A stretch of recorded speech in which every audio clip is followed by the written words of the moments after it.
Thank you all for coming. My inspiration for this topic was actually a new word that I learned recently. And I think the word is pronounced Hiraeth. I know that it's spelled Hiraeth. Have any of you guys heard of that word? It's a Welsh word, and it's an untranslatable word. And so that means there's no equivalent in the English language. But I guess probably the closest word would be something like homesickness. And it's defined as a spiritual longing for a home, which maybe never was. Nostalgia for ancient places to which we may never return, or the echo of lost places of our soul's past and our grief for them. So it's a little bit more than homesickness. It's kind of an impossible homesickness that has a spiritual undercurrent to it. And it's probably fitting that it's a Welsh word. You know, Wales was conquered and subjugated in the 13th century by England and completely lost their unique identity. And even the name Wales means the place of the others. And so the name itself suggests outsiders or foreigners in their own land. And so it's no coincidence that this word came from the Welsh. But when my wife and I we stumbled upon this community for the first time, I think it was that same feeling that was guiding us. We were recently married. We both had good jobs.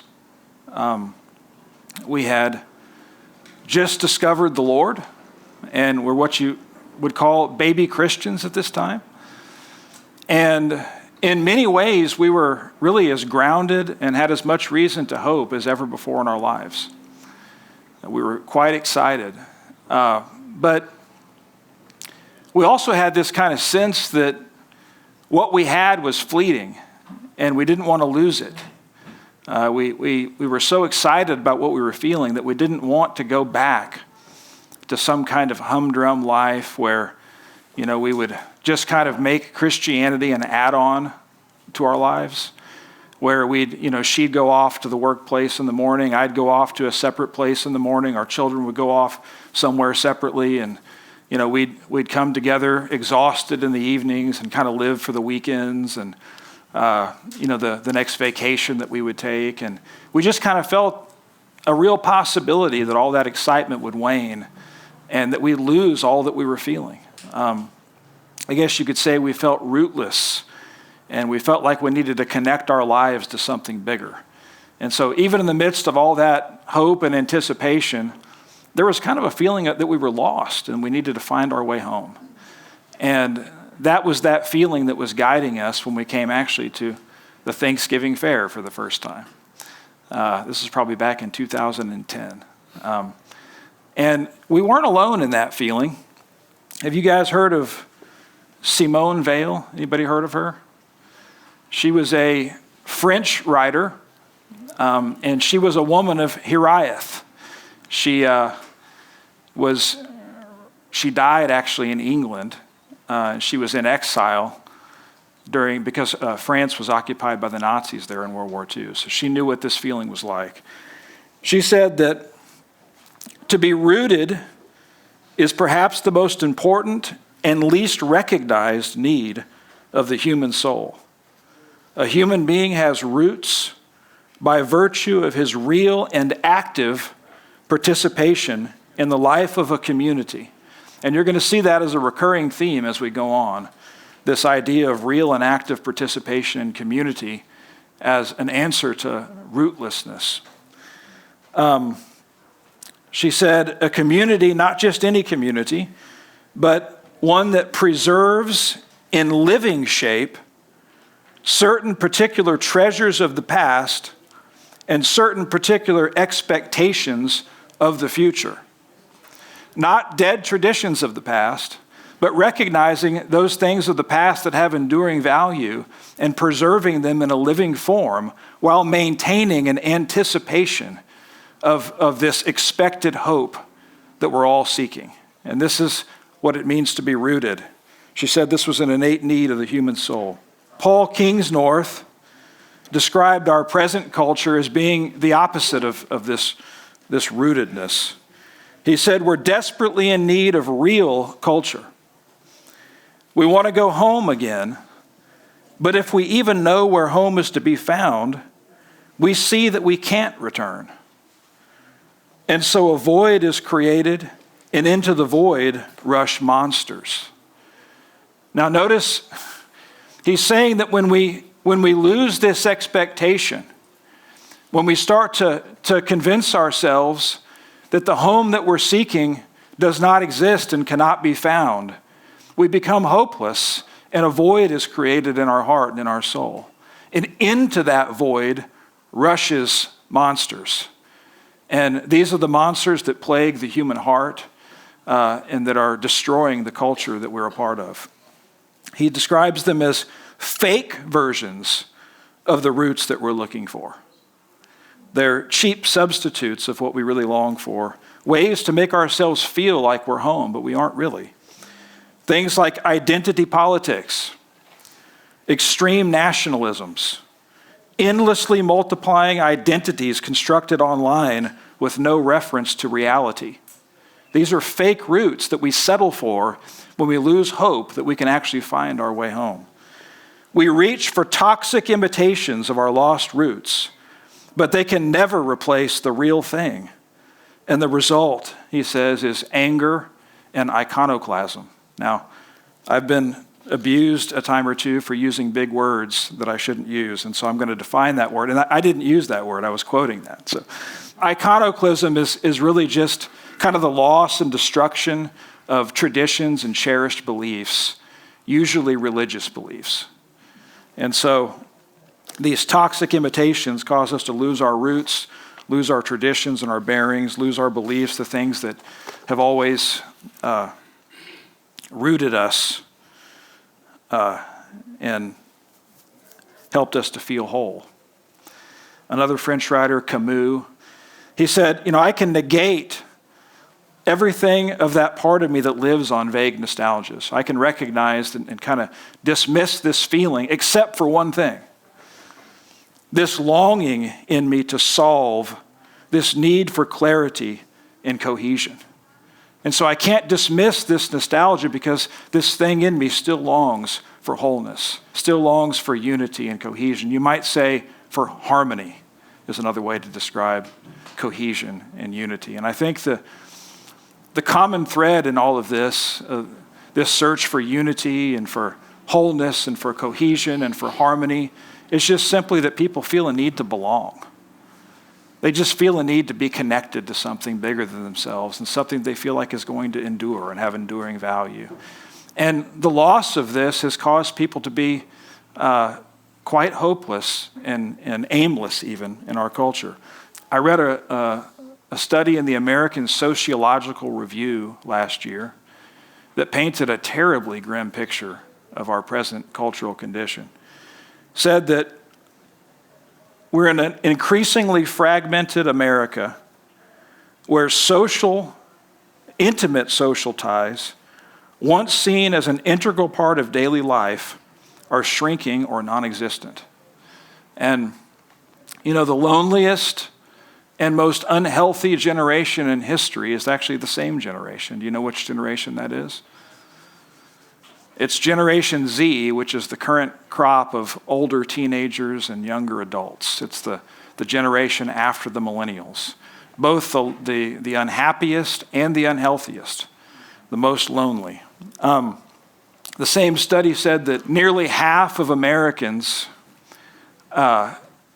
feel like that their lives have no meaning, that they feel completely isolated and have no meaningful relationships whatsoever. That's half of the people in this country.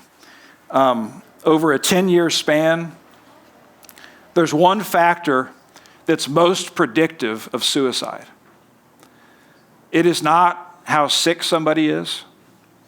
It's not how much pain somebody is in. It's not how rich or how poor they are. It's not how successful or unsuccessful that they are. It's simply that they've been unable to hold on to hope. And so hopelessness is the number one predictor of suicide in our generation.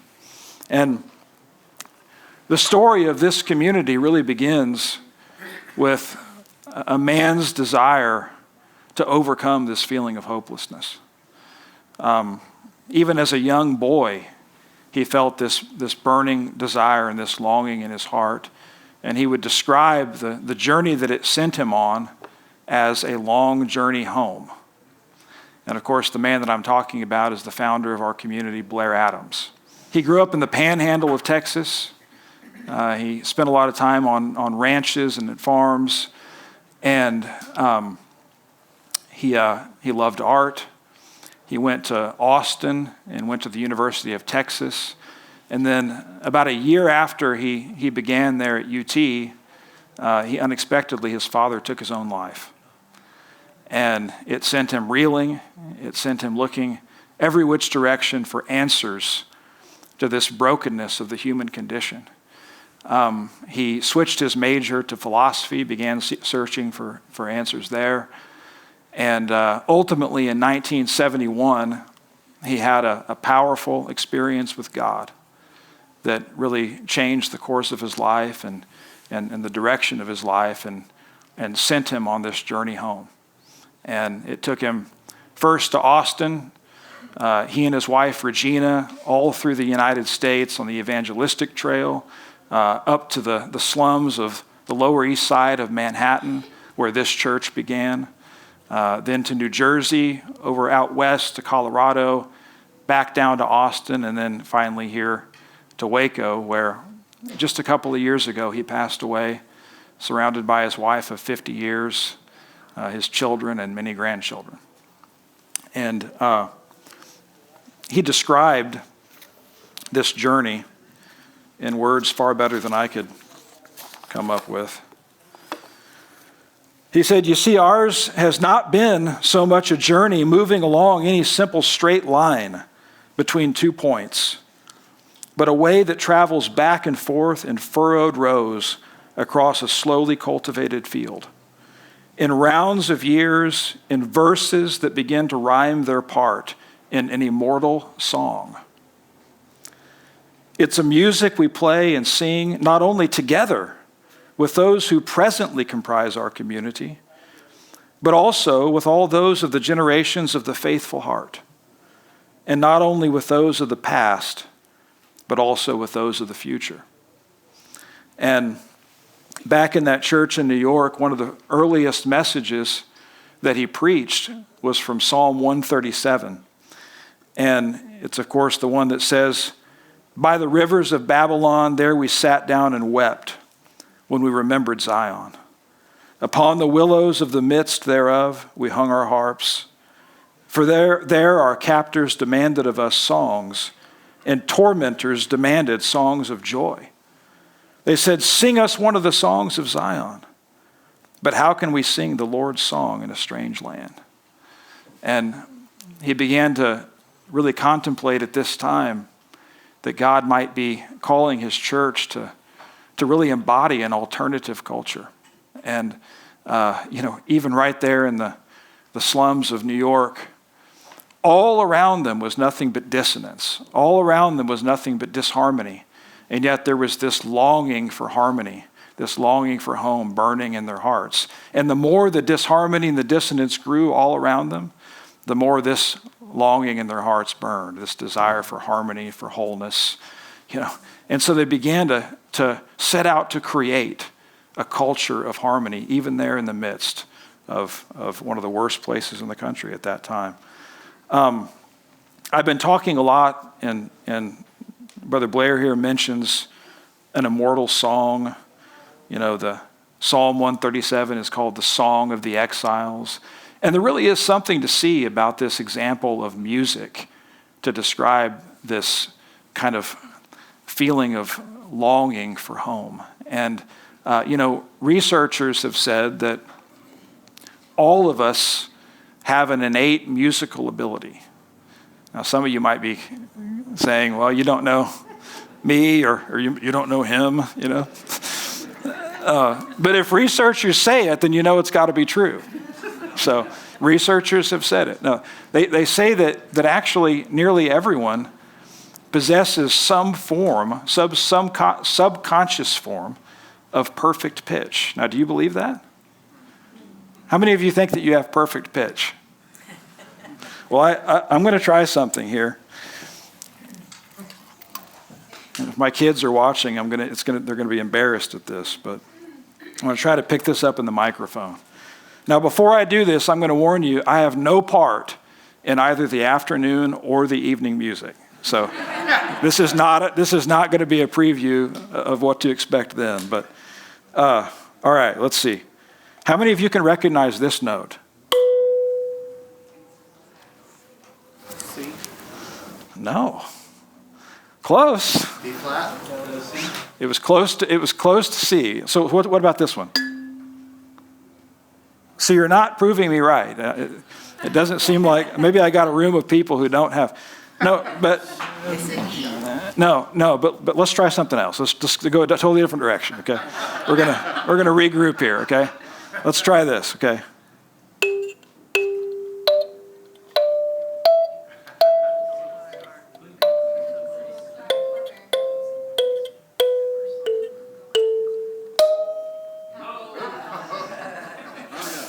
Did you find that last one pleasing? You know, some people, they find it remarkable. None of you were able to identify the note, by the way, that I played. But some people find it remarkable when somebody is able to do that. You know, there are people with perfect pitch that can hear a note. My daughter actually can. She can hear a note and tell you what note's being played, and we find that remarkable. But I don't think that that's any more remarkable than the innate human ability to take 14 notes and recognize that one of them is a little bit off. But the reason we don't find that remarkable is because it's something that is innate. It's something that we're born with. Okay, we're born with the ability to recognize, even if we can't tell, I could have played that song in a different key and you still would have known. Everybody in this room has hundreds, if not thousands, of melodies logged in your mind that you can pick out or recognize. That is remarkable. It doesn't seem like it because we're just it's who we are, but it is remarkable. It's more remarkable than if you could pick out a note that I played individually. And what this is that we have an innate ability to recognize when things are rightly related to one another. And so we don't recognize individual notes, but we recognize right relationship. We know when things fit together and when they don't fit together. When these things are supposed to go here and these things are not supposed to be part of that. And it's not just that God gave us, I'm gonna show my hand there. It's not just that we have an innate or God-given ability to recognize these things, but these things are pleasing to us. It was not pleasing to you when I played that wrong note. And it's not just because it was G instead of C. None of you knew that. None of you knew, that was supposed to have been C. You didn't know that, but you knew that it was wrong and it was not pleasing to your ear. And even a baby can recognize that. Even a baby who's not even heard the song, an infant can recognize that was a bad note. That did not fit. That is not pleasing. This is remarkable. It really is. Have you guys ever heard of Dr. Oliver Sacks? He was a neurologist. He did a lot of studies on kind of music and its effect on the brain. And he said that the human soul is harmonical.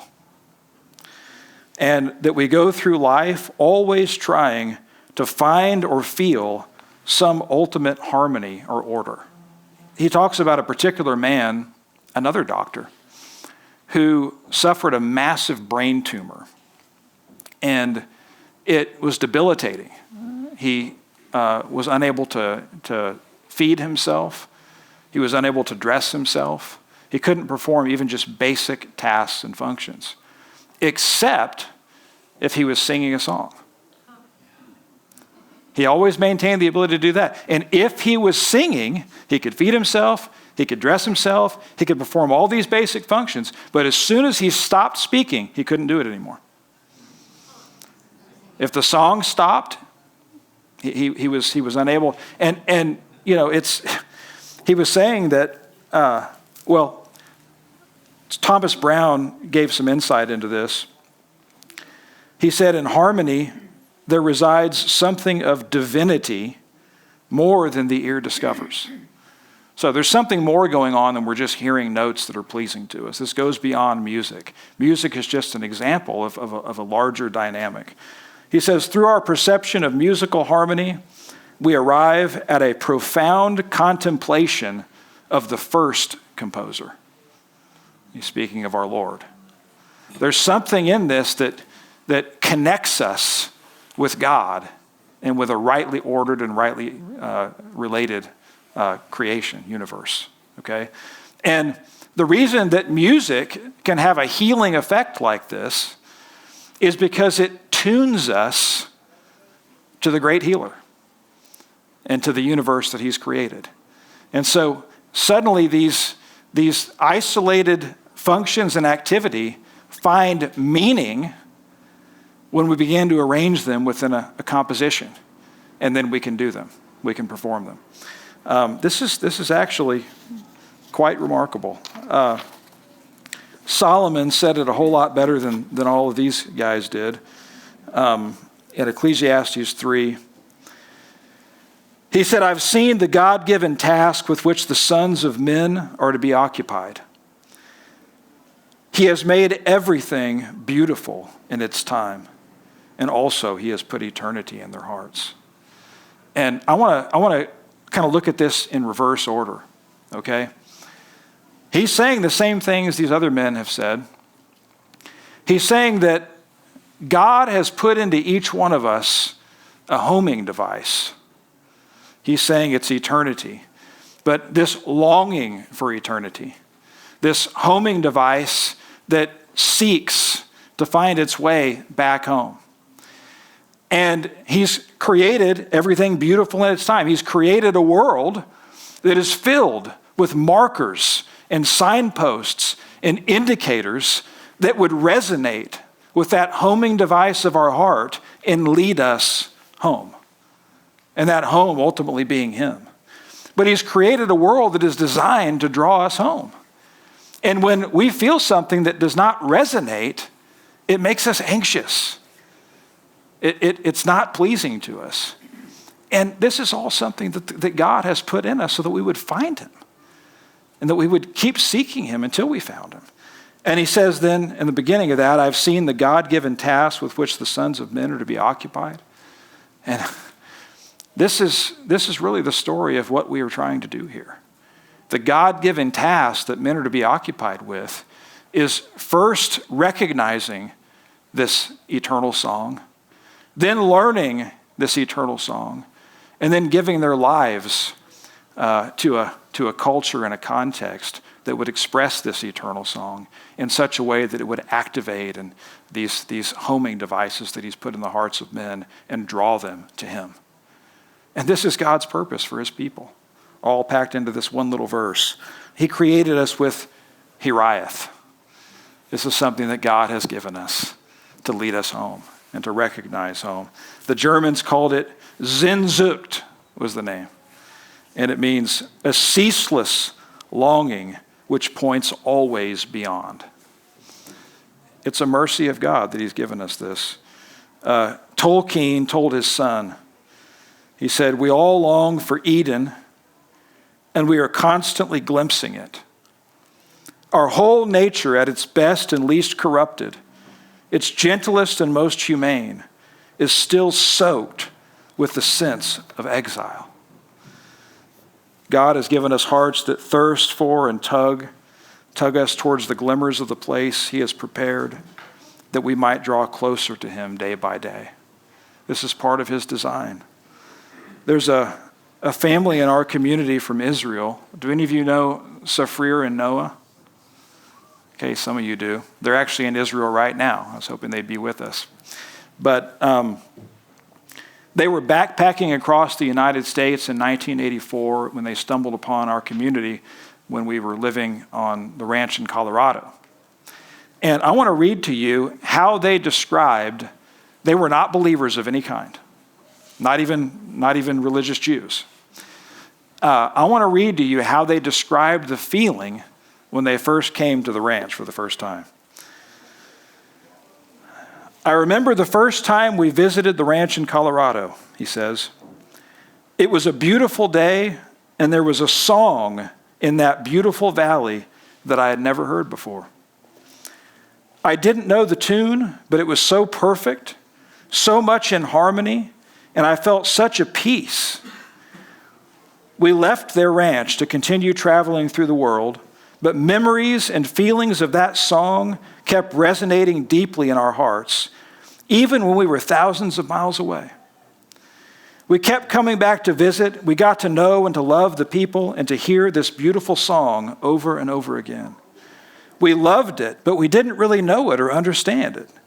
Then once, when we were getting ready to leave to continue our travels, perhaps never to return, we felt a great desire to know the song, a desire that was greater than any plan or dream that we ever had. We felt this desire contained in it all of our other desires. So we followed that desire. We got to know that song, and even more to know its author.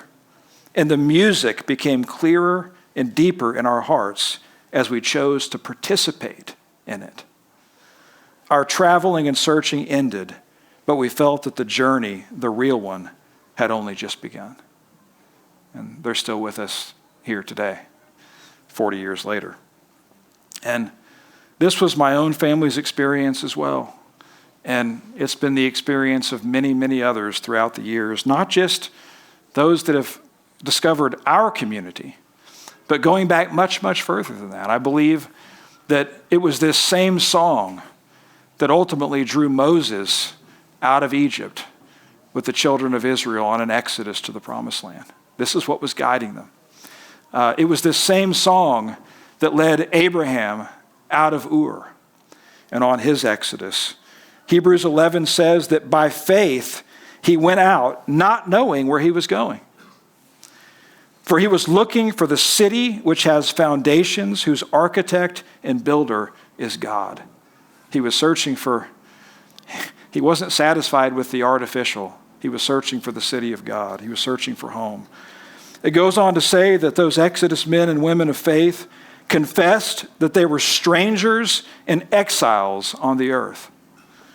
For those who say such things, make it clear that they are seeking a homeland, a country of their own, for they desire a better country, a heavenly one.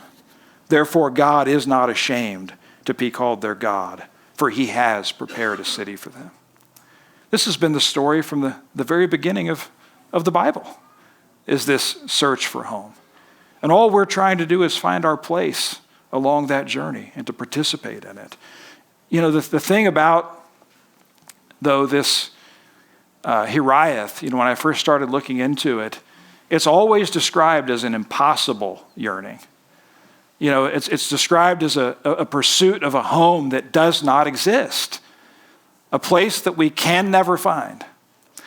And, going back even to that quote from Paul Kingsnorth that, when we realize we can't get there, then a void is created that monsters rush into and destroy us. But all that is contingent upon us believing that it really is an impossible yearning, that it really is something that we can never find. But C.S. Lewis actually had something to say about that. He felt otherwise. He said that creatures are not born with desires unless satisfaction for those desires exists. It'd be a cruel world if we hungered and longed for something we could never find. A baby feels hunger. Well, there's such a thing as food. A duckling wants to swim. There's such a thing as water. If we find in ourselves a desire which no experience in this world can satisfy, the most probable explanation is that we were made for another world. So he concludes from that We must keep alive in ourselves the desire for our true country. We must never let it get snowed under or turned aside. We must make it the main object of life to press on to that other country and to help others to do the same. That Psalm 137 that I quoted about the rivers of Babylon and singing the songs of Zion in a strange land. The very next verse, if I forget you, O Jerusalem, may my right hand forget her skill. May my tongue cleave to the roof of my mouth if I do not remember you, if I do not exalt Jerusalem above my chief joy. He's saying, there can't be anything more important to us than this. I'm not talking primarily, nor was he, about natural Jerusalem, but about spiritual Jerusalem, a spiritual homeland, the same homeland that Abraham was seeking and that Moses was seeking. And he's saying we can't lose heart. We can't start to believe that it's impossible to find this place, because then we're going to start clinging to cheap imitations that are really going to just be disharmonious. And we're going to find ourselves hopeless and depressed and lost and uprooted.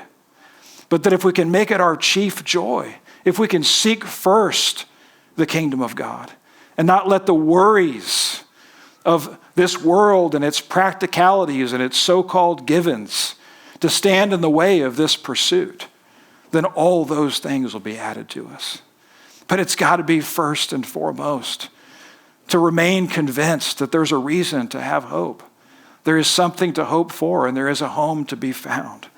And an article came out not long ago, and it was talking about what's been termed deaths of despair, which is a real epidemic that's plaguing our culture. And deaths of despair are drug-related deaths, depression, suicide, alcoholism, and they've become rampant in our day. And they were studying what this should be attributed to. And the conclusion this writer came to was that the number one factor culturally is declining religious participation. He said Americans have lost the narratives of their lives, and this has led to a loss of hope and a loss of meaning. He says we have a sizable body of medical research which suggests that prayer, religious faith, participation in a religious community, practices like cultivating gratitude, forgiveness, and other virtues reduce depression, lower the risk of suicide, diminish drug abuse, and aid in recovery. But then he points out that religious practice is more important than mere affiliation, according to studies. And so it's not so much how we affiliate, but our active engagement and participation, again, in religious community, religious practice, that has served as the answer and the antidote to this disease that has plagued our culture.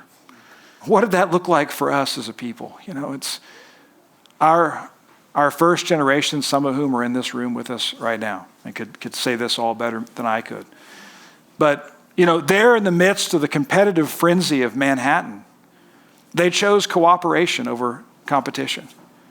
They chose to prioritize relationships with one another and to value time spent with one another over this whole competitive dynamic that surrounded them.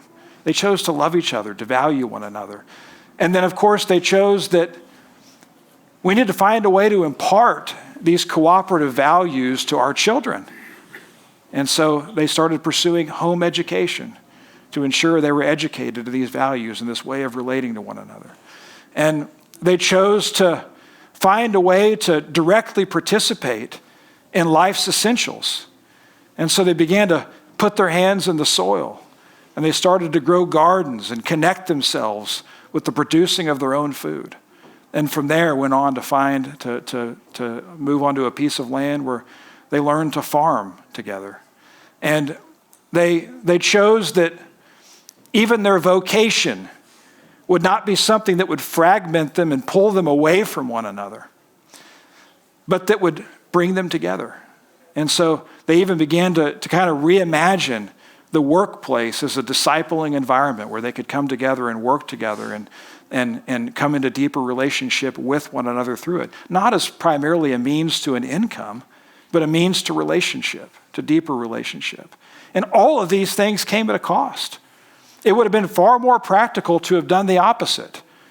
But there was something in their heart that just wouldn't die, this longing for home, this longing for wholeness and for unity and for harmony.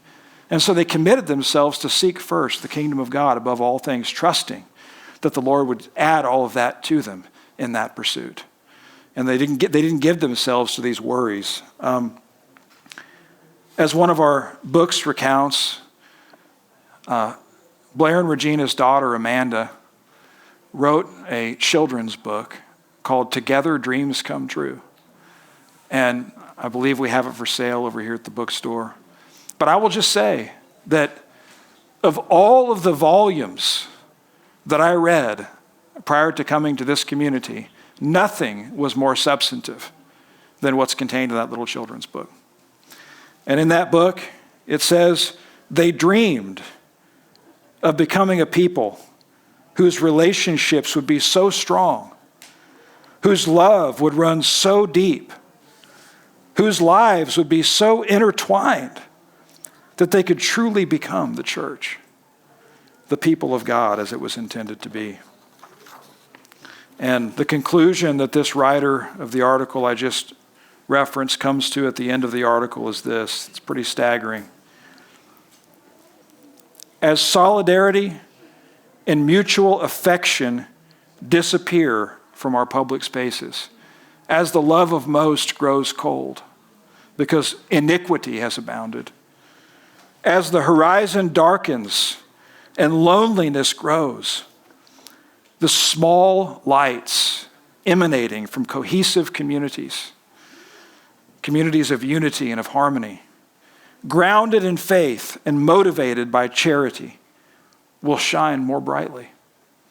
Connections between one lonely individual and another will become all the more precious in a society that can only value individuals for their utility.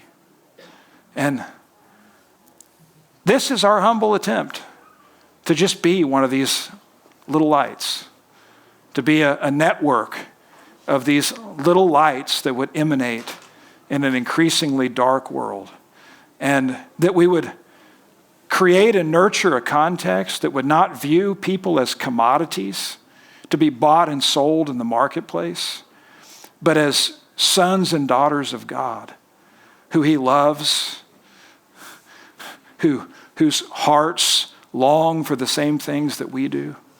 And that through this we could come to discover and to find our brothers and our sisters in this journey. And that's what we long to be. All of our feeble and admittedly imperfect efforts at doing this. We're not at all saying that the answer to hopelessness is just to join our particular community. What we are trying to do is just say to those fellow exiles out there, those fellow sojourners, that you're not alone in this. We feel the same things that you do. We felt them for many, many years. And all of this is just our effort to say, there are people out there along with you that are still hoping, that are still fighting, that are still committed, still believing, still committed to find our way home. And that's all we're trying to do here. That's and we know it's imperfect and we're not anywhere near there. But all we want to do is encourage people who feel these things to keep going. And if you're not one who resonates with the things that I've shared here, if you're not one who feels this deep longing and this deep yearning, this spiritual homesickness, I hope I haven't wasted your time. I hope that there's something that I've shared that you can take away of value. But if you are one of those people, I guess how I would sum this whole thing up is just to say, keep going. Don't lose heart. Don't begin to believe that there's no such place as home, and allow that void of hopelessness to create this place where the monsters rush in and create imitations of all these things you're longing for, because you're never going to be satisfied with the artificial. You're never going to be satisfied with the substitute. You're always going to keep longing, but if you convince yourself that it cannot be found, then you're going to give yourself over to hopelessness and depression. But if that thing inside of you, if you allow it to still continue to burn and to believe that there's something to hope for, there's a home to be found. We have a promise from God that we can rest assured of. Psalm 84, he says, blessed are those whose strength is in you, Lord, whose hearts are set on pilgrimage. They go from strength to strength until each one appears before God in Zion.